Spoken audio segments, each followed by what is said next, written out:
बहुत समय पहले की बात है। एक छोटे से गांव में अली बाबा नाम का एक गरीब लेकिन नेक दिल लकड़हारा रहता था।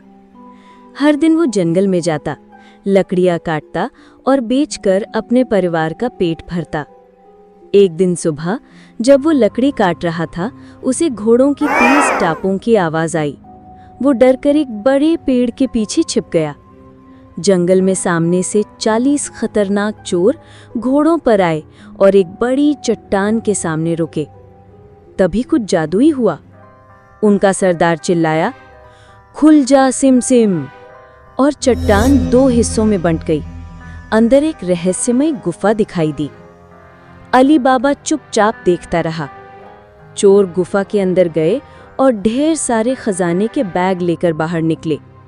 फिर सरदार बोला, बंद हो जा सिम सिम, और चट्टान फिर से बंद हो गई। जब सब चले गए, अली बाबा धीरे से बाहर निकला। उसने भी कहा, खुल जा सिम सिम। गुफा फिर से खुल गई। अंदर सोना, चांदी, हीरे जवाहरात और तलवारें थीं। लेकिन अली बाबा ने बस कुछ सोने के सिक्के उठाए, सिर्फ अपने परिवार के लिए।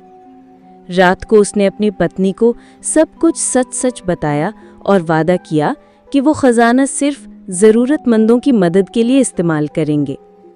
लेकिन जब चोरों को पता चला कि कोई और उनकी गुफा में गया है, वे गुस्से से आग बबूला हो गए।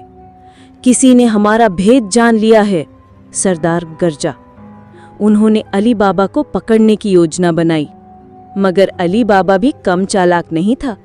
उसकी समझदार और बहादुर नौकरानी मर्जाना ने चालाकी से सभी चोरों को एक एक कर मात दी, कभी तेल के मटकों से तो कभी एक मजेदार नाच से। आखिरकार सारे चोर हमेशा के लिए हार गए और अली बाबा अपने परिवार के साथ खुशी से रहने लगा।